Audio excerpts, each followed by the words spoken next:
Hello everyone, welcome to Suraj classes zone. तो आज हम लोग क्लास 10th का चैप्टर 10 सर्कल स्टार्ट करने जा रहे हैं। क्या कह रहे हो? ये तो दिख ही रहा है। हाँ भाई बिल्कुल, सर्कल स्टार्ट कर रहे हैं, है ना। और आपको इसने अच्छे तरीके से कॉन्सेप्ट्स और क्वेश्चंस कराए जाएंगे ना कि आप भूलोगे नहीं कभी भी। ठीक है, तो स्टार्ट करते हैं बिना टाइम वेस्ट करे। ठीक,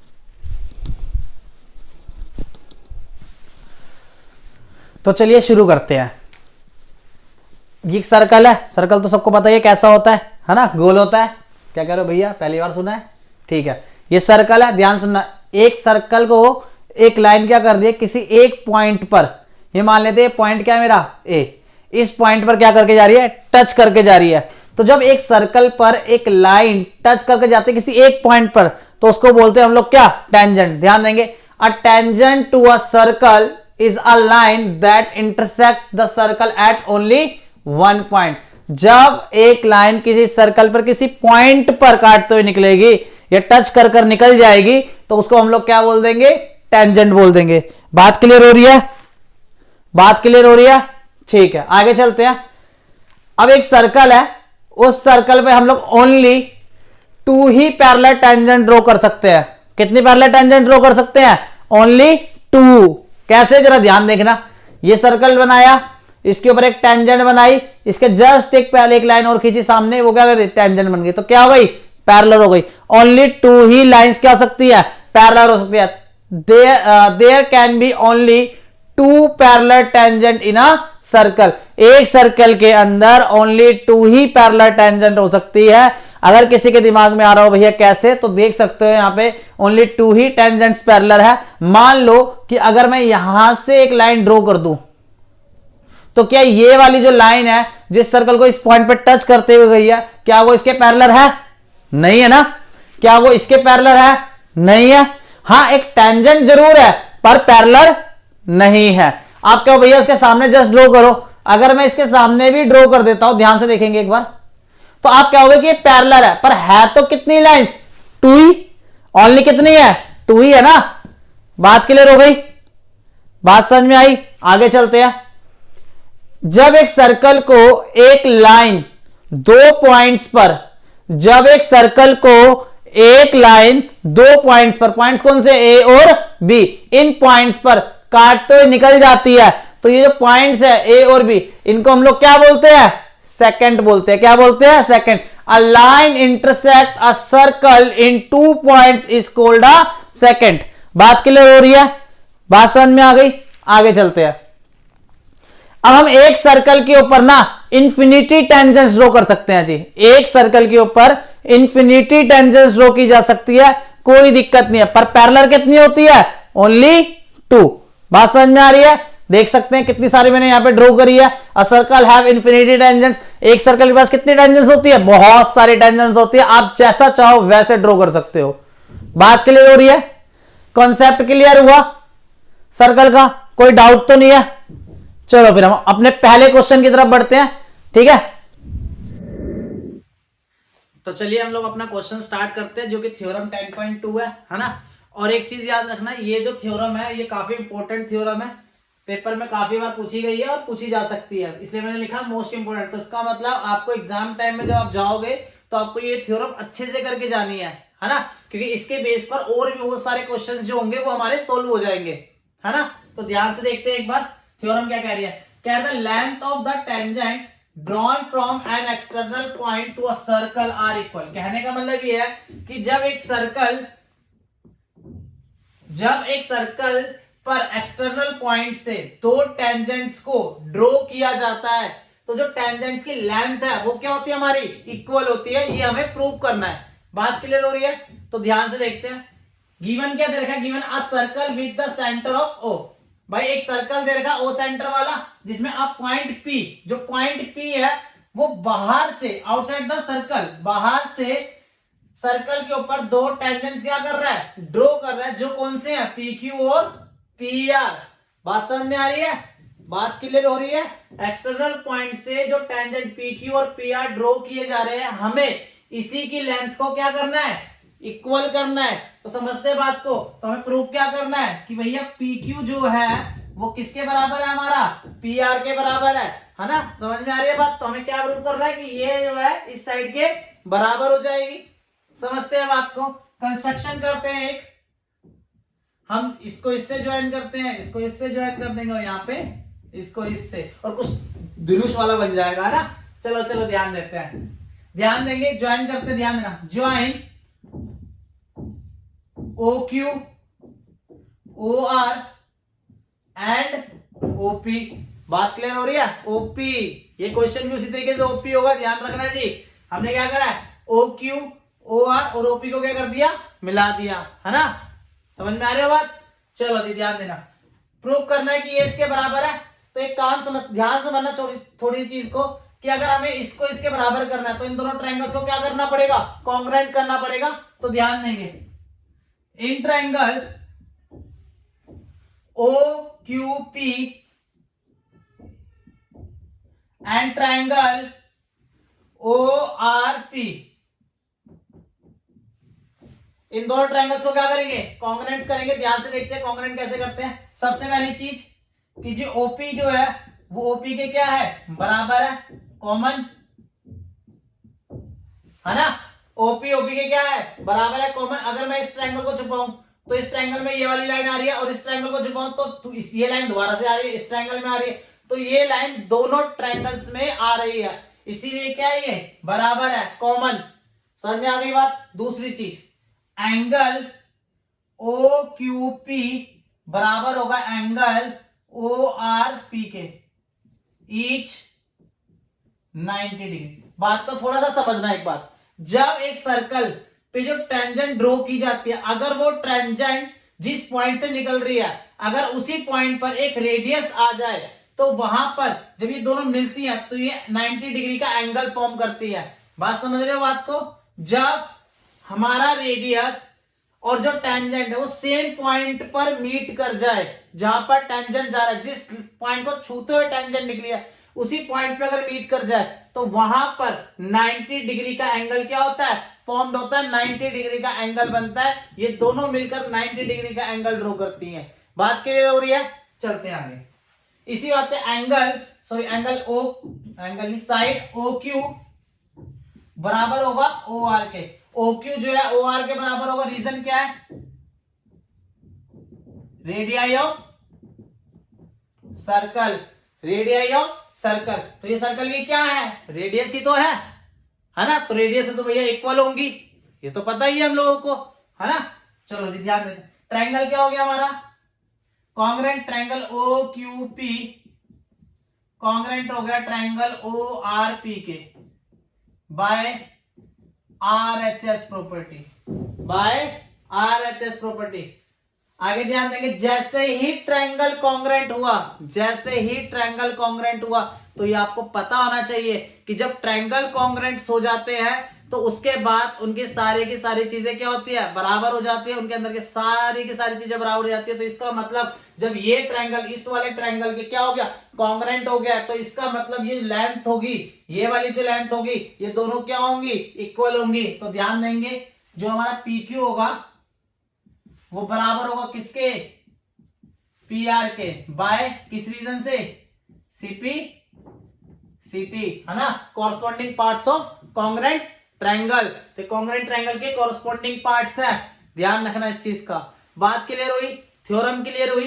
एक बार फिर से थोड़ा सा रिव्यू देख लेते हैं। सबसे पहले हमने क्या किया, ये वाला ट्रायंगल उठाया और एक ये वाला ट्रायंगल उठाया, है ना, ये वाला ट्रायंगल उठाया और एक ये वाला ट्रायंगल उठाया।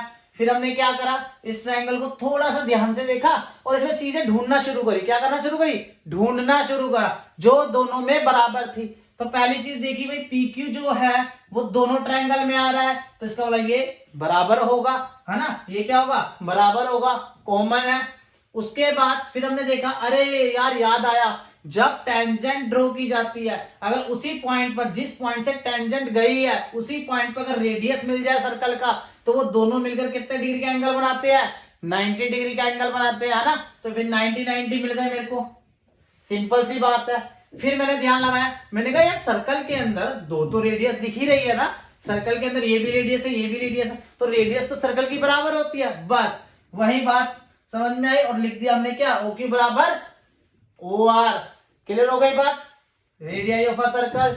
क्लियर हो गई बात? जैसे ही हमें तीन चीज मिली, ये दोनों के दोनों ट्रायंगल्स क्या हो गए?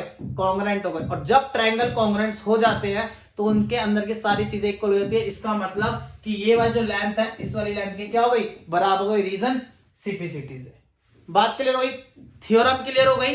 समझ में आई? ठीक है, फिर बढ़ते हैं हम अगले क्वेश्चन की तरफ। ध्यान देना जरा इस क्वेश्चन की तरफ। ये क्वेश्चन भैया मोस्ट इंपोर्टेंट क्वेश्चन है, आपको पेपर के अंदर 4 मार्क्स कैरी करके देगा ये। मतलब आपके 4 मार्क्स मेरे साथ सिक्योर हो गए। जैसे ये क्वेश्चन आपने कंप्लीट किया आप सीख जाओगे, है ना? क्यों सीख जाओगे? इसके पीछे रीजन है ना यार, क्योंकि आप कहां हो?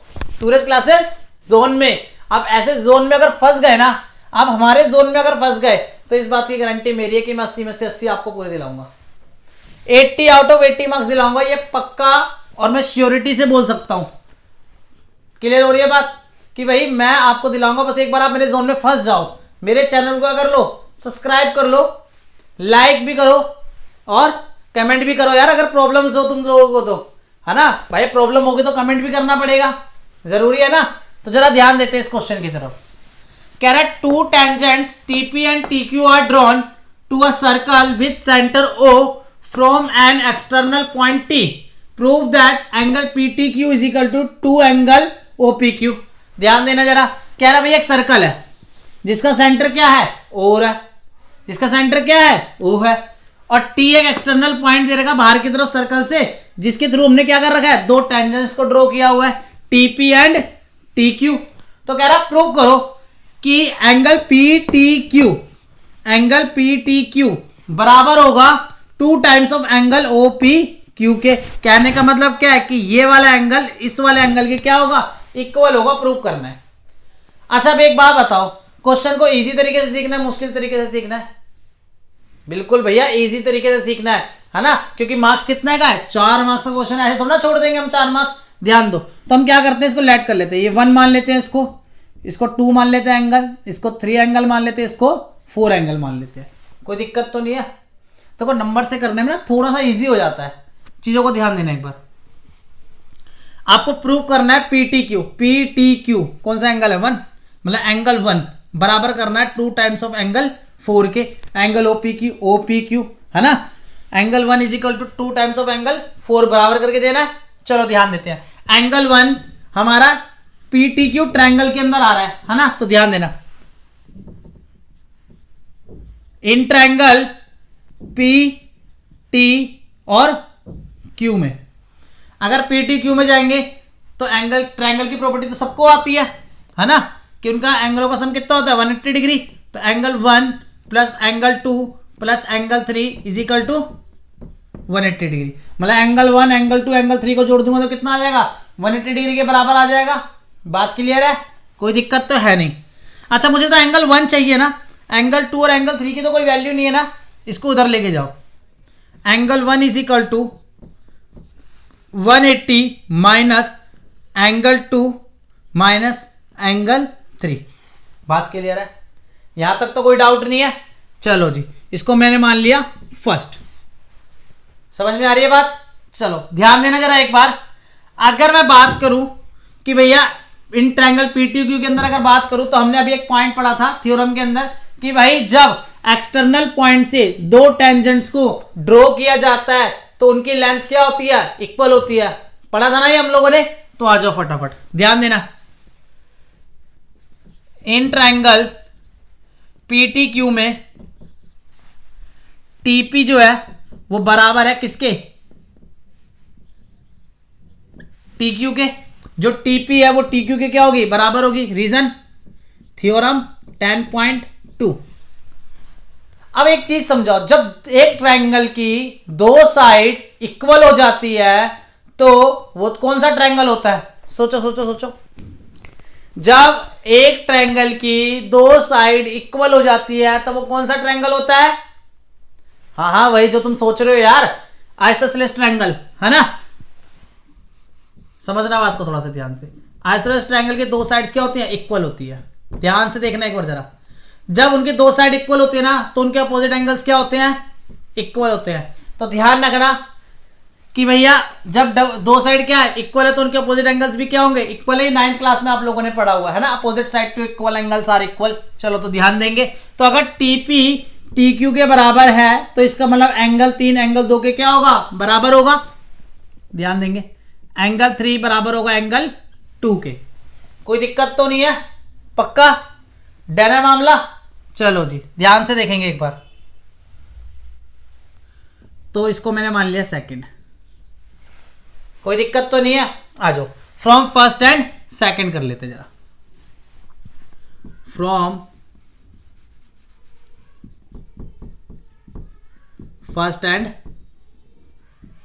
सेकंड, ध्यान देना। एंगल 1 बराबर 180 माइनस 180 माइनस एंगल 3 किसके बराबर है, एंगल 2 के बराबर है ना, तो लिख दूं, कोई दिक्कत तो नहीं है। आ जाओ जी, तो एंगल 2 माइनस एंगल 2, तो आया एंगल 1 बराबर 180 माइनस 2 एंगल 2। कोई दिक्कत तो नहीं है, अभी डर है यहां तक मामला। इसको मान लो थर्ड, क्या मान लो, थर्ड। अब जरा ध्यान दो यार, ना तो मुझे एंगल 2 चाहिए था, ना मेरे को एंगल 3 चाहिए था, है ना, मुझे तो एंगल 4 चाहिए था। और मुझे जो चाहिए मैं तो वो ले लूंगा, बचपन से आदत है भाई हम लोगों की, है ना। माँ बाप से क्या करते हैं, रो रो के कोई भी चीज ले लेते हैं। तो यहां पर आप लोग क्या करोगे भाई, रोना नहीं है, मुझसे कमेंट में मांग लेना कि भैया ये क्वेश्चन समझा दो। आ जाओ ध्यान देना एक बार। तो मुझे क्या चाहिए, एंगल 4 चाहिए, ये वाला 4 चाहिए। अब ये एंगल 4 चाहिए, तो ध्यान से देखना एक चीज, जरा ध्यान से देखना एक चीज, ठीक है। देखो इधर एंगल, ध्यान देना, एंगल टीपीओ, टीपीओ बराबर है 90 डिग्री के। सही बात है, क्यों, क्योंकि रेडियस के साथ टेंजेंट मिला हुआ है ना। मैंने बताया था जब रेडियस टेंजेंट पर परपेंडिकुलर होता है तो एंगल कितने डिग्री का बनाता है, 90 डिग्री का बनाता है ना। ये रेडियस, ये tangent same point, point of contact पे क्या है, परपेंडिकुलर है, तो इसका मतलब यहां पर कौन सा एंगल बनेगा, 90 डिग्री का एंगल बनेगा ना, ठीक है। अब टीपीक्यू देखो, टीपीक्यू, आज जब तुम टीपीक्यू को ध्यान से सॉरी बाय मिस्टेक, टीपीओ को, अगर आप टीपीओ को ध्यान से देखोगे तो यहां पर 2 एंगल दिख रहे हैं, 2 और 4, तो इसका मतलब एंगल 2 प्लस एंगल 4 बराबर होगा 90 डिग्री। बात समझ में आ रही है, पक्का कोई दिक्कत तो नहीं है। अब एक चीज देखना जरा, मुझे तो एंगल 2 चाहिए नहीं था ना, तो एक काम करो, यहां से एंगल 2 की वैल्यू निकालो, 90 माइनस एंगल 4। क्लियर हो रही है बात, पक्का डन है मामला, ठीक है। ध्यान देंगे एक बार, इसको क्या मान लिया मैंने, 4, समझेंगे आगे। From third and 4, third and 4 से एंगल 2 की वैल्यू को यहां सब्स्टिट्यूट कर देंगे। एंगल 1 बराबर 180 माइनस 2 इंटू एंगल 2 की वैल्यू 90 माइनस एंगल 4, कोई दिक्कत तो नहीं है। तो angle 1 is equal to 180 minus 180 plus 2 angle 4 गया, तो एंगल 1 किसके बराबर आ गया, 2 एंगल 4 के। एंगल 1 क्या था, ये था angle PT Q, angle PT Q बराबर हो गया 2 times of angle OP Q, OP Q. Clear हो गई बात, ये हो गया हमारा हैंड्स प्रूफ्ड। बात समझ में आई, क्वेश्चन समझ में आया, पक्का क्या कह रहे हो, एक बार रिपीट कर दूं, जरा यहां पे ध्यान देना, एक बार प्रूविंग से ही देखते हैं, ठीक है ना। आपको एंगल 1 बराबर 2 टाइम्स ऑफ एंगल 4 करना था, इसको डबल प्रूव करके दिखाना था, मतलब इक्वल। तो ध्यान देंगे, सबसे पहले क्या देखा कि जो एंगल 1 है वो कौन से ट्रायंगल में आ रहा है, भैया इस ट्रायंगल में आ रहा है, तो ट्रायंगल सम प्रॉपर्टी लगा ली। आ जाओ जरा, angle 1 plus angle 2 plus angle 3 equal to 180 degree, पता ही है ट्रायंगल के तीनों एंगलों का सम 180 डिग्री होता है ना। तो इसका मतलब मेरे को एंगल 1 चाहिए था, तो एंगल 2 एंगल 3 की मेरे पास कोई वैल्यू नहीं थी, मैंने उसको उठा के लेके, तो एंगल 1 इज इक्वल टू होगा 180 माइनस एंगल 2 माइनस एंगल 3, इसको मैंने क्या मान लिया, फर्स्ट। अब मैं आया ध्यान से, मेरे को आए ध्यान एक बात कि भैया ने अभी पीछे एक थ्योरम कराई, और उस थ्योरम में भैया ने कराया कि जब एक्सटर्नल पॉइंट से 2 टेंजेंट ड्रॉ की जाती है किसी सर्कल पर, तो वो इक्वल लेंथ होती है उनकी, है ना। तो बस तो वही काम हुआ, पीटी क्यू के अंदर टीपी बराबर टी क्यू हो गया, है ना, थ्योरम 10.2। और जैसे टीपी बराबर टी क्यू हुआ तो उसका मतलब उसने कौन सा ट्रायंगल बनाया, आइसोसेलेस ट्रायंगल बना लिया, अपोजिट एंगल इक्वल हो जाएंगे, एंगल 3 बराबर एंगल 2 हो जाएगा, ये फर्स्ट ये second, from first and second से मैंने क्या करा, एंगल जो 3 था उसको एंगल 2 बना दिया, माइनस माइनस प्लस 2 एंगल 2 हो गया, कोई दिक्कत तो नहीं है, यहां तक क्लियर थी। अब मेरे को OPQ चाहिए था, अब OPQ तो मेरा TPQ के अंदर आएगा, यही ट्रायंगल, यही वाला पूरा एंगल उठाना पड़ेगा, है ना। तो मैंने उठाया angle TPO is equal to 90 degree, क्योंकि रेडियस के साथ बना रहा है। अब TPO जो है एंगल 2 प्लस एंगल 4 होगा, यहां से एंगल 2 की वैल्यू निकाली और एंगल 2 की वैल्यू को यहां पर सब्स्टिट्यूट कर दिया और सॉल्व कर दिया, हमारा आंसर हमारे सामने है। क्वेश्चन समझ में आया, बात क्लियर हुई आप लोगों को, सारी चीजें क्लियर है, ठीक है फिर, थैंक यू।